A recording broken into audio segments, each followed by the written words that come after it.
जीवन व सुख आणि मरण व दुःख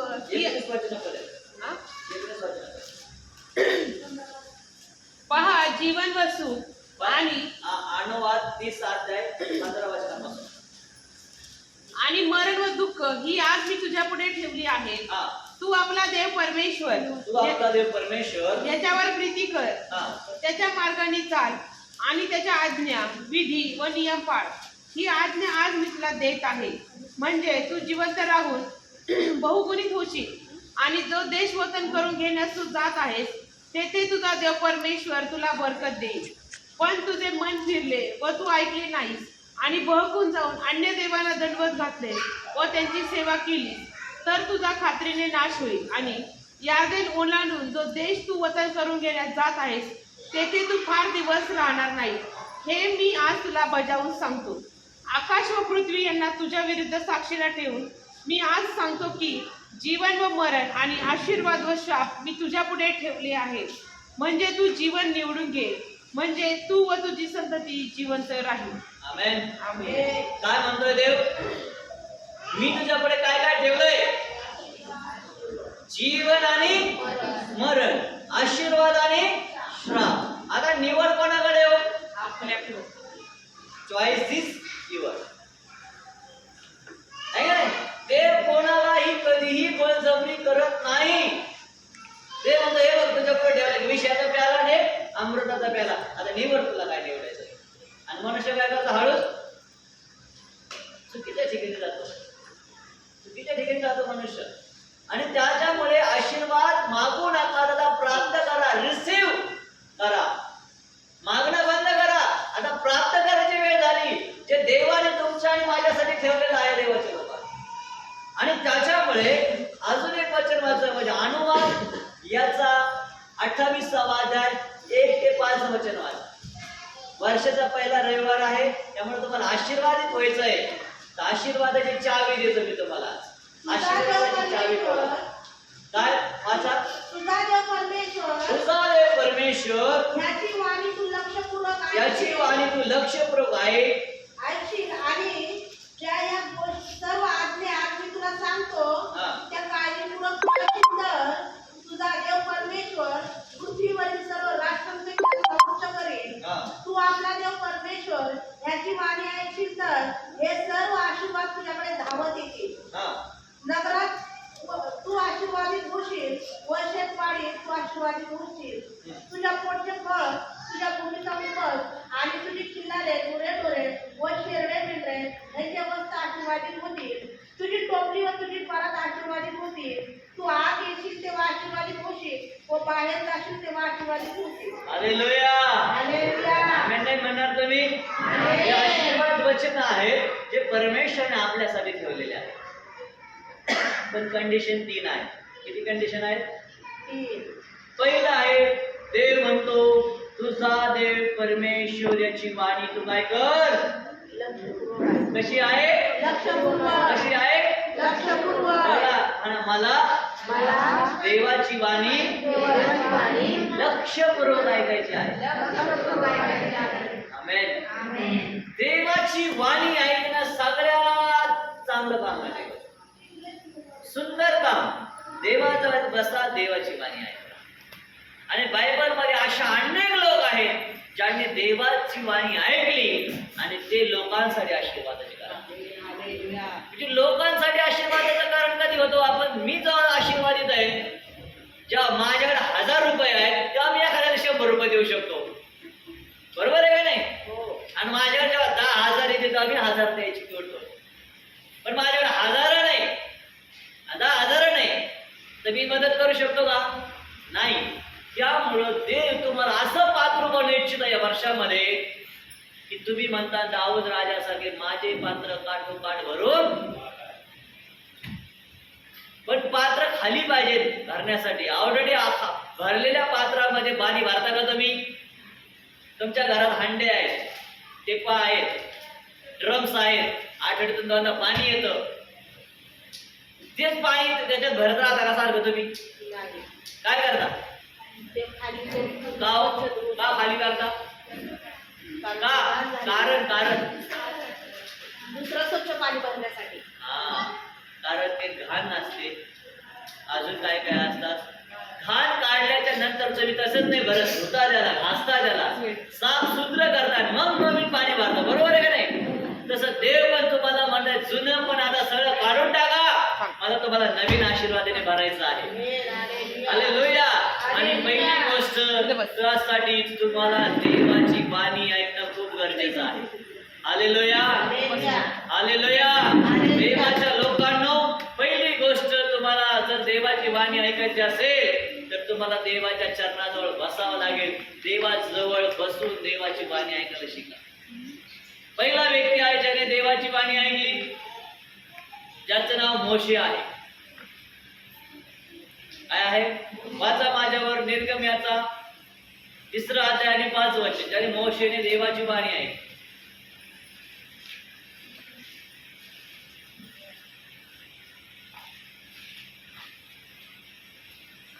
देव त्यास म्हणाला, इकडे जवळ येऊ नको. हा तू आपल्या पायाचे जोडे काढ, हा. कारण ज्या जागी तू उभा आहेस ती भूमी पवित्र आहे. हालेलुया. ही देवाची वाणी कोणी ऐकली? मोशेने ऐकली. मोशेने ऐकल्यानंतर मोशे देवाच्या आज्ञा पालन केलं आणि त्याप्रमाणे मोशे करत करत गेला आणि 6 लाख लोकांच्या सुटकेचं कारण झालं. हालेलुया. विषय खूप मोठा आहे, पण आशीर्वादाची चावीच मी देऊन टाकतो तुम्हाला वर्षाच्या सुरुवातीला. ही चावी बघ हारू ना, कुलूप खोलता येणार नाही. त्याच्यामुळे देवाच्या लोकांनो, मोशेने देवाची वाणी ऐकली. हो, अभिषेक मिळाला, देवाच्या आज्ञेप्रमाणे जीवन जगायला लागला आणि चमत्कार झाले. चमत्काराच्या द्वारे 6 लाख गुलामगिरीतून लोकांना काय केलं?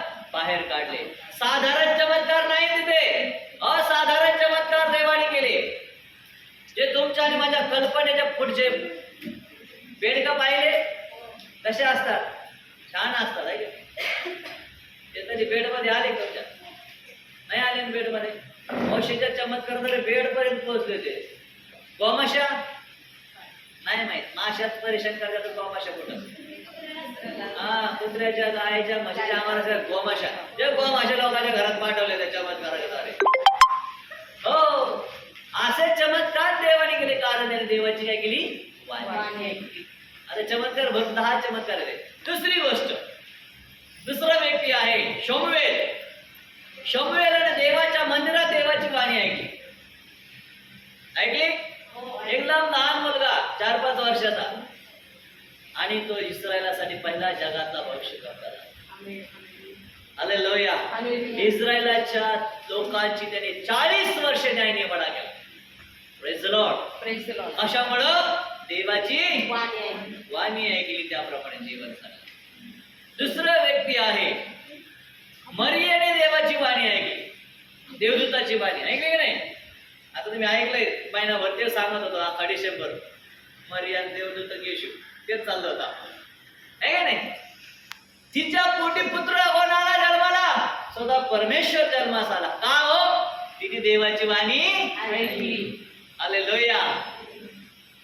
आज जगातल्या लोकांनी तुला धन्य केलं, देव बनवलं, ते सोडून द्या विषय.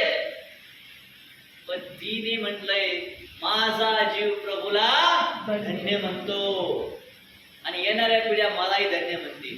धन्य म्हणतात लोक. Praise the Lord. Praise the Lord. मलाही सांगू द्या. पुढे अजून एक व्यक्ती आहे,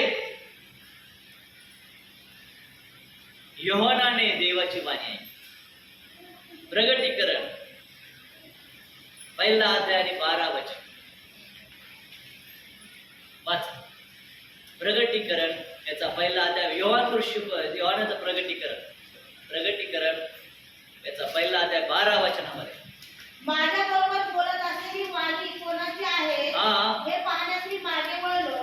मागे वळून पाहत होतो, सोन्याच्या 7 समया आणि त्या 7 समयाच्या मध्यभागी मनुष्याच्या पुत्रासारखा पायघोळ वस्त्र परिधान केलेला आणि छातीवरून सोन्याचा पट्टा बांधलेला असा कोणी एक माझ्या दृष्टीस ओढला. त्याचे डोके व केस बर्फासारख्या पांढऱ्या मोतीसारखे पांढरे होते. त्याचे डोळे अग्नीच्या ज्वालेसारखे होते. त्याचे पाय जगभर भट्टीतून काढलेल्या जळजळीत सोन्या तुकड्यासारखे होते. बस बस बस. आता पाय स्वर्गीय दर्शन, प्रभू येशूचं दर्शन योहानाला झालेलं आहे. आणि कोणाची वाणी ऐकली त्याने? प्रभूची वाणी. पुढे स्वर्गात वाणी ऐकली. हालेलुया. हालेलुया. आणि त्या योहानाने देवाची वाणी ऐकली आणि तो म्हणाली भविष्यात काय होणार आहे. आणि जे काही प्रगटीकरणात लिहून ठेवलं योहानाने ते जगाच्या अंतापर्यंत होत राहणार आहे. ये जगाचा शेवट किती भयानक होणार आहे हे बायबल मधलं शेवटचं पुस्तक सांगत आहे. आणि त्याप्रमाणे प्रत्येक गोष्ट घडणार आहे, घडत आहे. त्याला जगातलं शेवटचं भविष्यवाणीचं पुस्तक आहे. त्यामुळे बायबल मध्ये शेवटचं पुस्तक आहे. अनेक लोक गांगारून जातात, ते वाचत नाही. काय काय लिहून ठेवलंय, ही पिढा ती पिढा वाचूनच घाबरे होतात, आहे का नाही? पण जेव्हा रिअलिटी कळत तुम्हाला सांगू द्या, आता सूर्याला तापायची गरज नाही, आपोआप सूर्य तापतोय. बायबल मध्ये शेवटच्या काळात सूर्य आग होईल. आताचं टेम्परेचर पहा, 2 दिवस झाले थंडी गायब झालं, उन्हाळा सुरू. एप्रिल महिन्यात मे महिन्यात पाहून किती असतं. त्याच्यामुळे पवित्र शास्त्रात दिलेली प्रत्येक भविष्यवाणी पूर्ण होणार आहे. आणि त्यामुळे योहानाने वाणी ऐकली आणि अख्ख्या जगाचा शेवट लिहून ठेवा. हालेलुया. हालेलुया. आणि त्या कशा घडणार आहे त्यासाठीही तुम्हाला काय ऐकणं गरजेचं आहे? देवाची वाणीच ऐकणं गरजेचं आहे. काळानुसार वेळेनुसार देव वेगवेगळ्या संदेशाच्याद्वारे वेगवेगळ्या सेवकाच्याद्वारे तुमच्याद्वारे जगाला प्रगट करेल देवाच्या लोकांना. आणि त्यामुळे देवाची इच्छा आहे तुम्हाला आशीर्वादित करावं. पण पहिली गोष्ट आहे, देव म्हणतो माझी काय करावं? आम्ही कशी आहे का? लक्षपूर्वक, काळजीपूर्वक, लक्षपूर्वक ऐकायचं. म्हणून या कानाने ऐकून या कानाने सोडून जमणार नाही. आणि त्याच्यामुळं आणि प्रेषिताच्या काळातला एक व्यक्ती आहे ज्याचं नाव आहे शौल, त्याचा नंतर झाला पौल. त्याने सुद्धा देवाची काय केली? वाणी ऐकली. हालेलुया. त्याने पण काय ऐकलं? देवाची वाणी ऐकली. आणि तो शौलाचा पौल झाला. जो छळ करणारा, लोकांचा विरोध करणारा, तो देवाच्या विषयी प्रचार करायला लागला. आणि त्याने जगातल्या सगळ्या सेवकांपेक्षा त्या काळात जहाजातून अशा प्रकारे गाढवावरून वेगवेगळ्या पद्धतीने प्रवास केला. आणि आज त्याचे 13 पत्र बायबल मध्ये आहेत. त्याने त्या काळात त्याच्या काळामध्ये 3 फेऱ्या केल्या, मिशनरी फेऱ्या. गावोगावी जाऊन शहरोशहरी जाऊन वेगळ्या लोकांमध्ये जाऊन आणि मंडळ्या स्थापन केल्या. का हो? कारण त्याने काय केलं? देवाची वाणी. जर तुम्हाला वाटत असेल देवाने माझा उपयोग करावा, मला आशीर्वादित करावं, माझं कुटुंब आशीर्वादित करावं, माझं चर्च आशीर्वादित करावं, तर काय करावं? पहिलं देवाची वाणी आहे. आणि सगळ्यात महत्वाचं सांगायचं राहिलंय, दुसरी गोष्ट आहे. त्याच्या सर्व आज्ञा पाळली. हालेलुया. हालेलुया. काय पाळा त्याच्या? त्याच्या सर्व आज्ञा पाळली तुला. आता किती आज्ञा आहे? तो सर्व आज्ञा. आज्ञा किती आहेत बायबल मध्ये?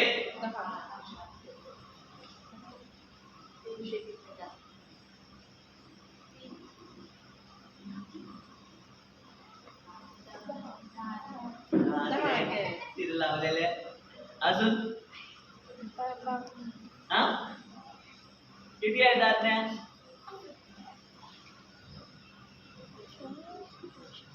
बायबल मध्ये कमीत कमी 650 पेक्षा जास्त आहेत. किती आज्ञा आहेत? शोधत बसा आहे वर्षामध्ये. 650 आज्ञा आहेत कमीत कमी. आणि 3500 पेक्षा जास्त आशीर्वाद आहेत. किती आशीर्वाद आहेत? पुढे लिहिलेत मध्ये वाचा. तुम्हाला मी सुरुवातीला सांगितलं, जीवन आणि मरण, आशीर्वाद आणि श्राप.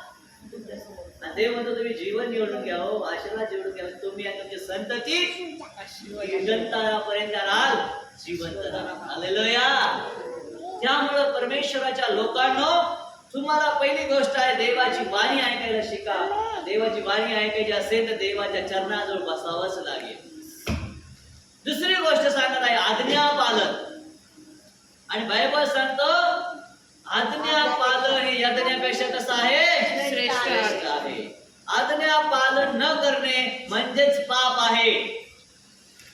आदाम हवेला एकच आज्ञा दिली होती, तुम्ही बरं आणि वाईट ज्ञान करून देणाऱ्या झाडाचं फळ खाऊ नका, खाल तर मराल.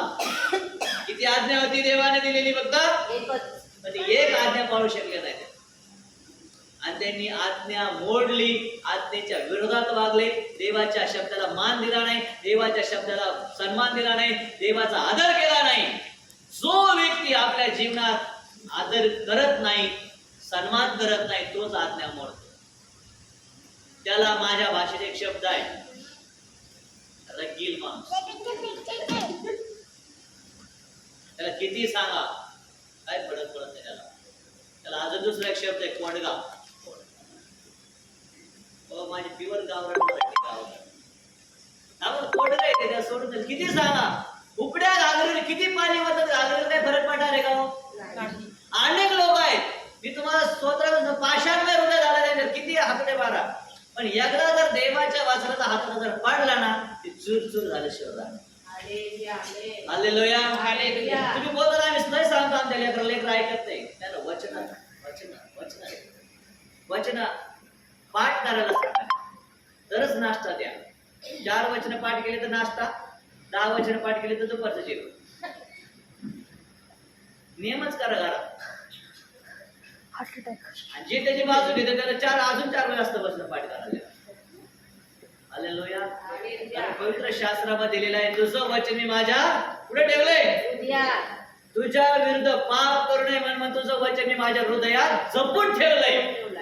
जपून फक्त आपण मोबाईल आणि पैसेच ठेवतो सध्या, पैशापेक्षा याला जास्त महत्व देतो आपण. कधी का नाही, आपण पैसे काही कमी देतात, मोबाईल मध्ये खूप गोष्टी आहेत, महत्वाचे कॉन्टॅक्ट नंबर आहेत, फोन पे, गुगल पे, आमको आहे, तमको आहे, काय काय आहे, लॉकर आहे छोटस आहे. हालेलुया. माझा एक मित्र म्हणला, भाऊ आजकाल बायकोला विसरते, माझा मोबाईल विसरत नाही. बायको नवऱ्याला विसरती, लेकराला विसरते, पण मोबाईल जवळ घेऊन झोपती पाहिजे. लेकर कुठं पण पडायचं राहते झोपेत, पण मोबाईल बरोबर सगळे म्हणतात तर झोपेतच घेते आता. हालेलुया. त्यामुळे मला काय सांगायचं आहे, आज्ञा पालन मस्त आहे. यज्ञ करा, काय फायद्याचे नाहीत, पण आज्ञा पालन करा. आणि बायबल जो कोणी देवाची आज्ञा पालन करेल, देवाच्या आज्ञेला खूप महत्व आहे. आणि बायबल मध्ये ज्याने देवाच्या आज्ञेप्रमाणे जीवन जगले त्यांची नाव आज बायबल मध्ये आहेत, आणि ते मोठमोठे लोक होऊन गेले देवाचे लोक. Praise the Lord. हो. आणि आता मी सांगतो काय काय आज्ञा आहेत. पहिली आज्ञा, 10 आज्ञा तिथं लावल्या आहे का नाही. दुसरी आज्ञा येशूने दिलेली आज्ञा, लूक शुभ वर्तमान याचा 10वा अध्याय 27 वचन, तुझा देव परमेश्वर याच्यावर पूर्ण अंतःकरणाने, पूर्ण जीवाने, पूर्ण मनाने काय कर, प्रेम कर. त्याच्या पुढची एक आज्ञा, एकमेकावर प्रेम करा. त्याच्या पुढची एक आज्ञा, जसे स्वतःवर प्रेम करतो तसं शेजाऱ्यावरच प्रेम करा. शेजाऱ्याच्या पोरीवर करू नका, शेजाऱ्याच्या पोरावर पण करू नका, प्रॉब्लेम होते. आणि मग म्हणता आम्ही शेजारीत राहत होतो, लहानपणापासून संघ शिकत होतो, एकाच वर्गात होतो, ती माझी पेन्सिल घेत होती, मी तिचं पुस्तक देत होतो. हे जमत नाही, हे चर्च मध्ये अलाउड.